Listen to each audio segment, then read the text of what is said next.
അതിരാവിലെ തന്നെ PM-ൻ്റെ ഓഫീസ് വളരെ സജീവമാവുകയും പ്രധാനമന്ത്രി ഈ കാര്യത്തിൽ തീരുമാനങ്ങളെടുക്കുകയും നിർദ്ദേശങ്ങൾ കൊടുക്കുകയും ചെയ്തു. എന്നോട് വയനാട് സന്ദർശിക്കാൻ ആവശ്യപ്പെട്ടതിൻ്റെ അടിസ്ഥാനത്തിലാണ് വന്നിരിക്കുന്നത്. ഇവിടുത്തെ ദുരിതാശ്വാസ പ്രവർത്തനങ്ങളുടെ ഒരു കോർഡിനേഷൻ എന്നുള്ള രീതിയിൽ. അപ്പോൾ ഇവിടെ ഏതാണ്ട് എല്ലാ ഫോഴ്സിൽ നിന്നുമുള്ള സംവിധാനം ഒരുക്കിയിട്ടുണ്ട്. NDRF-ൻ്റെ 2 ടീം എത്തിയിട്ടുണ്ട്.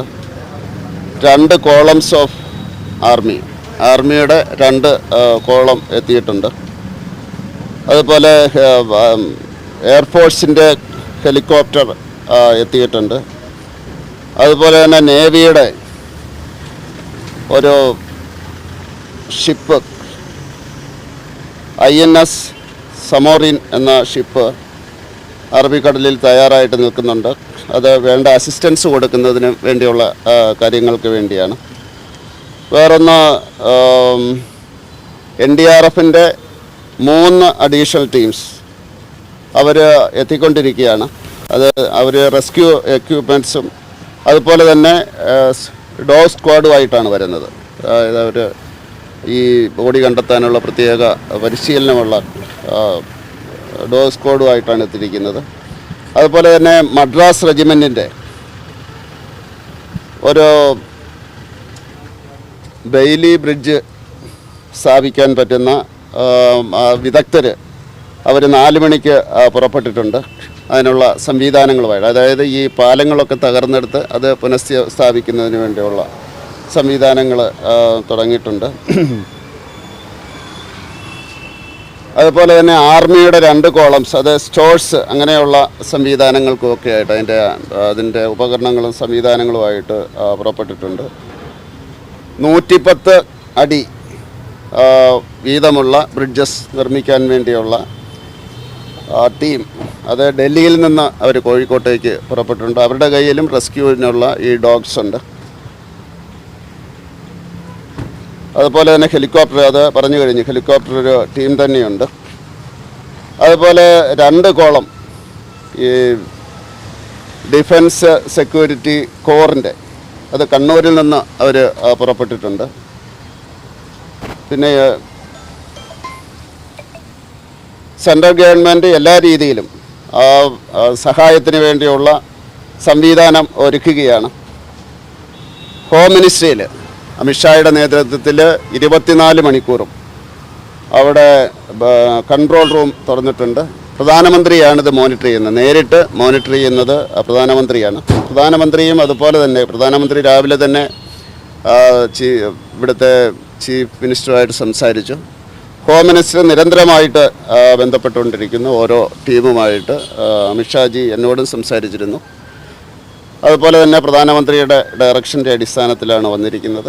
എല്ലാവിധ സഹായവും കേരള സർക്കാരിന് കൊടുക്കാനുള്ള തീരുമാനത്തിലാണ്. കേരളത്തിലെ റെസ്ക്യൂ ടീമിന് എല്ലാവിധ സഹായങ്ങളും കൊടുക്കും. മിനിസ്റ്റർ, ഇതിപ്പോൾ വലിയൊരു ദുരന്തമാണ് സംഭവിച്ചിരിക്കുന്നത്. കേരളം കണ്ട മഹാദുരന്തം ഇതൊരു ദേശീയ ദുരന്തമായി പ്രഖ്യാപിക്കണമെന്നുള്ള ആവശ്യം വ്യാപകമായി ഉയർന്നു വരുന്നു. അല്ല, ആദ്യം നമ്മൾ റെസ്ക്യൂ ആക്ടിവിറ്റീസ് പൂർത്തിയാക്കിയിട്ടുമുണ്ട്. ആൾക്കാരെ രക്ഷിക്കുന്ന ഇപ്പം NDRF തന്നെ ഏതാണ്ട് 100 കണക്കിന് ആൾക്കാരെ രക്ഷിച്ചു. ആർമി 100 കണക്കിന് ആൾക്കാരെ രക്ഷിച്ചുകൊണ്ടിരിക്കുന്നു. അതുപോലെ ഇവിടുത്തെ ഫയർഫോഴ്സുകാർ രക്ഷപ്പെടുത്തുന്നു. ആ പ്രക്രിയയാണ് ഇപ്പോൾ നടന്നുകൊണ്ടിരുന്നത്. അപ്പോൾ അതിൽ നിന്ന് ആൾക്കാരെ എത്രയും പെട്ടെന്ന് രക്ഷപ്പെടുത്തുക എന്നുള്ള ശ്രമമാണ് നടന്നുകൊണ്ടിരിക്കുന്നത്. അത് നല്ല രീതിയിൽ നടന്നുകൊണ്ടിരിക്കുകയാണ്. പ്രഖ്യാപിച്ചല്ലോ, 2 ലക്ഷം രൂപ പ്രധാനമന്ത്രി പ്രഖ്യാപിച്ചു. 50,000 രൂപ പരിക്ക് പറ്റിയവർക്കും അത് പ്രഖ്യാപിച്ചിട്ടുണ്ട്. അതിനപ്പുറത്തേക്കുള്ള കൂടുതൽ ധനസഹായം കേന്ദ്രത്തിന്റെ ഭാഗത്തുനിന്നുണ്ടാവും. അല്ല, ഈ റെസ്ക്യൂ ഇപ്പോഴുള്ള ശ്രദ്ധ മുഴുവൻ ഇതിലാണ്, ഇങ്ങനെയുള്ള കാര്യങ്ങളാണ്. ബാക്കിയുള്ള കാര്യങ്ങൾ നമുക്ക് പിന്നീട് അതിനെപ്പറ്റി ചർച്ച ചെയ്യും. ഇല്ല, അവർ ഫീൽഡിലാണ്. ഞാൻ ബന്ധപ്പെട്ടിരുന്നു, അവർ ഫീൽഡിലാണ്. 8 മണിക്ക് ഒരു യോഗം ഇപ്പം നടക്കുന്നുണ്ട്. അത് NDRF-ൻ്റെയും അതുപോലെ തന്നെ ആർമിയുടെയും മറ്റ് ഓഫീസേഴ്സ് ചീഫ് സെക്രട്ടറി ആയിട്ട് സംസാരിക്കുന്നുണ്ട്.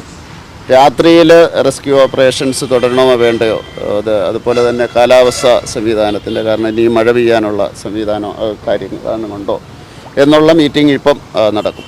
കാലാവസ്ഥ അനുകൂലമാണെങ്കിൽ രാത്രിയിലും ഉണ്ടാവും.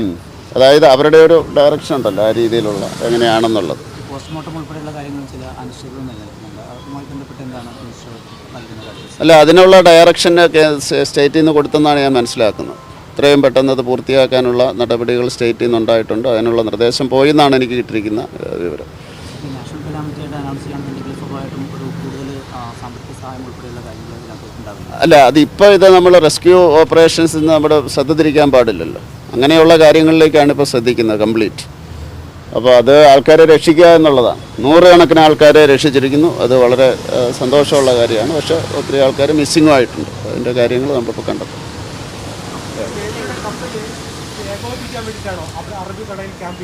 അതെ, അവർ ഈ ബെയിലി ബ്രിഡ്ജസ് കൊടുക്കുന്നതിൻ്റെ സാങ്കേതിക നിർദ്ദേശങ്ങൾ കൊടുക്കുന്നതിനും പിന്നെ അവരുടേതായിട്ടുള്ള സാങ്കേതിക കാര്യങ്ങൾ നേവിയും ആർമിയും എയർഫോഴ്സും ഒക്കെ പലപ്പോഴും ഈ ഇവർ ഹെലികോപ്റ്റർ ലാൻഡ് ചെയ്യുന്നതിനും അവിടെ നിന്ന് ടേക്ക് ഓഫ് ചെയ്യുന്നതിനൊക്കെ അത് ഉപയോഗിക്കാറ്. ഏതാണ്ട് എല്ലാവരും എത്തിക്കഴിഞ്ഞല്ലോ. അതിൻ്റെ 1-2 കോളംസ് അഡീഷണൽ ആയിട്ടുള്ളത് വരാനുള്ളൂ. ഇപ്പം ഇത് ഡൽഹിയിൽ നിന്നുള്ളത് അവർ 4 മണിക്ക് അവിടെ നിന്ന് പുറപ്പെട്ടിട്ടുണ്ട്. അത് ഫ്ലൈറ്റ് എയർലിഫ്റ്റ് ചെയ്യുന്നതാണ്. അത് ഇന്ന് ഇപ്പോൾ രാത്രിയിലെത്തും. ബാക്കിയുള്ളതെല്ലാം തന്നെ എത്തിയിട്ടുണ്ടാവും. എങ്ങനെ? അതായത് നിരന്തരമായിട്ട് 24 അവേഴ്സിൻ്റെ നടക്കുകയാണ്. മോണിറ്റർ ചെയ്യുന്നത് പ്രധാനമന്ത്രിയാണ്.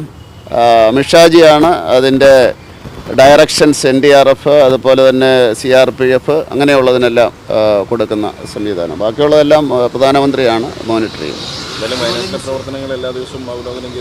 ഉണ്ട്. എല്ലാ ദിവസവും അല്ല, എല്ലാ മണിക്കൂറുകളിലും നടത്തിക്കൊണ്ടിരിക്കുക. നേരിട്ട് 24 മണിക്കൂർ നടത്തിക്കൊണ്ടിരിക്കുക. അല്ല, ഇതിൻ്റെ റെസ്ക്യൂ ഓപ്പറേഷൻസ് ഒരു അതെ.